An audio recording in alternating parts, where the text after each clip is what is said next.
अहिल्यानगरमधल्या पाथर्डी तालुक्यामध्ये असलेल्या मढी कानिफनाथ महाराजांच्या यात्रेमध्ये मुस्लिम समाजाच्या व्यावसायिकांना बंदी घालण्याचा ठराव करण्यात आलेला आहे। हा ठराव ग्रामस्थांनी पारित केला असून यात्रेचा काळ हा आमच्यासाठी दुखवट्याचा काळ असतो। मात्र मुसलमान व्यापारी आमच्या परंपरा पाळत नाहीत आणि त्यामुळे भाविकांच्या भावनांना ठेच पोहोचते असं ग्रामस्थांचं मत आहे।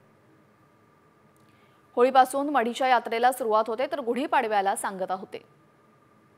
जे की आम्ही 4 वर्षापूर्वी देवस्थानचा ठराव घेतला, ग्रामपंचायतचा ठराव घेतला, अनेक वेळा या ठिकाणी भांडणं पण झाली, तरी पण अजूनही ते लोक या ठिकाणी सर्रासपणे याला सपोर्ट कोण करतं तर मुस्लिम समाजाचे लोक करतात। म्हणून ह्या सगळ्या भावना हिंदूंच्या नाथभक्तांच्या तीव्र होत्या आणि म्हणून आम्ही या काल ग्रामसभेचा या ठिकाणी ठराव घातलेला आहे। कुठल्याही परिस्थितीमध्ये मुस्लिमांची दुकानं आम्ही या ठिकाणी लावू देणार नाही। तसा प्रस्ताव आता 2-3 दिवसांनी नियोजनाची बैठक आहे। माननीय जिल्हाधिकारी साहेब असतील, प्रांत साहेब असतील, तहसीलदार साहेब असतील आणि सर्व पोलीस डिपार्टमेंटचे अधिकारी या ठिकाणी असतील, त्यांना आम्ही तो देणार आहोत आणि त्याची अंमलबजावणी कडकपणे त्यांनी या ठिकाणी करावी अशी मागणी आम्ही त्यांना करणार आहोत। लोक इथं श्रद्धेने भक्तिभावाने येतात, त्याचं कुठलंही इथं अपवित्र व्हायला नको, व्यवस्थित दर्शन व्हावं लोकांचं, कुठलाही अडथळा नको।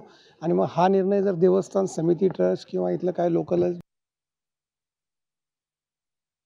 तर मढीमध्ये मुसलमान व्यापाऱ्यांवर बंदी घालण्याचा निर्णय सर्व गावकऱ्यांनी घेतलेला आहे।